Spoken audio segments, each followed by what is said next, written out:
আসসালামু আলাইকুম everyone, welcome to my Facebook page. কি অবস্থা, সবাই কেমন আছেন? আশা করি সবাই অনেক বেশি ভালো আছেন। আলহামদুলিল্লাহ আমি ভালো আছি। তো আজকে আমি আসছি বরিশাল চৌমাথা লেক, হাতিম আলী কলেজের পাশে যে চৌমাথা লেক, সেখানে আমি আসছি। যেটা অবশ্যই বরিশালে যারা আমার ফলোয়াররা আসে তারা চিনবে এই লেকটা, আর যারা বরিশালের বাইরে তারা হয়তো বা চিনবে না।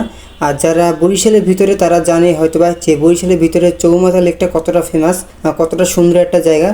আর যারা বরিশালের বাইরে তারা হয়তো আমার ভিডিওটা দেখতে পাইতেছেন বা ভিডিও দেখে কতটা বুঝতে পারবেন আসলে আমি বুঝতে পারতেছি না। এই যে চৌমাথা লেকটা, মানে লেকের ভিতরে যে কত সুন্দর একটা ডিগি, অনেক বড় একটা ডিগি, আর ডিগির চারপাশ রেলিং দিয়ে আটকানো। মানে এখানে একটা খুব সুন্দর একটা ঘোরার জায়গা, মানে খুব সুন্দর একটা পরিবেশ। আমি যারা বরিশালে থাকেন তাদের উদ্দেশ্যে বলছি, যারা লেকে চিনেন, যারা অবশ্যই বরিশালে যারা বসবাস করেন তারা অবশ্যই লেকে, চৌমাথা লেকে আসেন না এমন কোনো লোক নেই। তো আমি বলতে চাই যে ভাই, চৌমাথা লেকটা যে মানে সকালটা বেলা, যে একেবারে সকালবেলা যারা আসবেন অবশ্যই, মানে খুব যদি চৌমাথা লেকটা উপভোগ করতে চান যে কত সুন্দর একটা জায়গা, তাহলে অবশ্যই সকালবেলা আসতে হবে।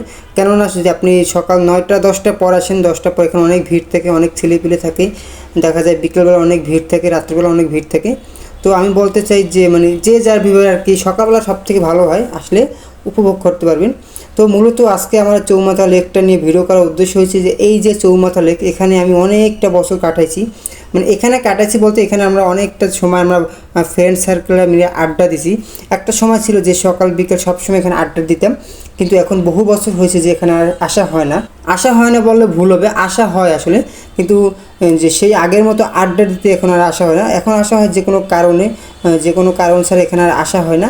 আর আমরা যে ফ্রেন্ড সার্কেল এখানে আড্ডা দিতাম, সেই ফ্রেন্ড সার্কেল এখন আর নাই, কারণ যে যার মতো কাজে ব্যস্ত, যে যার মতো চাকরি করে, যে যার মতো, যে এক একজন এক এক শহরে চলে গেছে, কেউ প্রবাসী, কেউ ঢাকা, কেউ মানে এক একজন এক এক বিভাগের জেলায় থাকে, যার কোনো সেই আগের মতো আড্ডা দেওয়া হয় না আর এখানে আসা হয় না।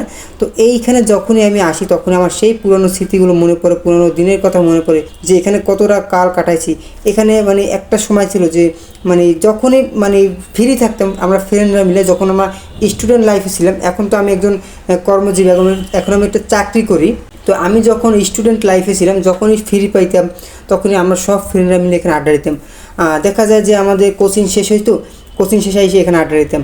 আবার মাঝে মধ্যে বলতে হয় যে আমাদের যে কোচিং ফাঁকি দিয়েও আমরা এখানে অনেক আড্ডা দিছি, স্কুল ফাঁকি দিয়েও এখানে অনেক আড্ডা দিছি, যার কারণে আড্ডা দেওয়ার কারণে আজকে হয়তো বা আমরা যে যার মতো মানে কর্মজীবন ব্যস্ত হয়ে গেছি। হয়তোবা সেই আড্ডাটা না দিয়ে যদি আমি মানে পড়ালেখার দিকে ফোকাস করতাম, হয়তোবা এখনও পড়ালেখার দিকে থাকতাম। যাই হোক, সে কথা না বলি।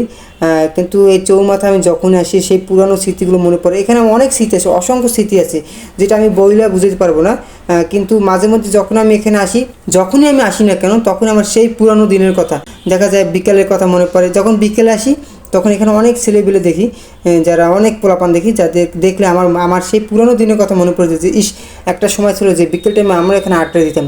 যখন সন্ধ্যা পর আসি তখন তো, এখন তো লেকটা অনেকটা নষ্ট হয়ে গেছে, চারদিক দিয়ে অনেকটা দোকান উঠে পুরা লেকটা নষ্ট হয়ে গেছে।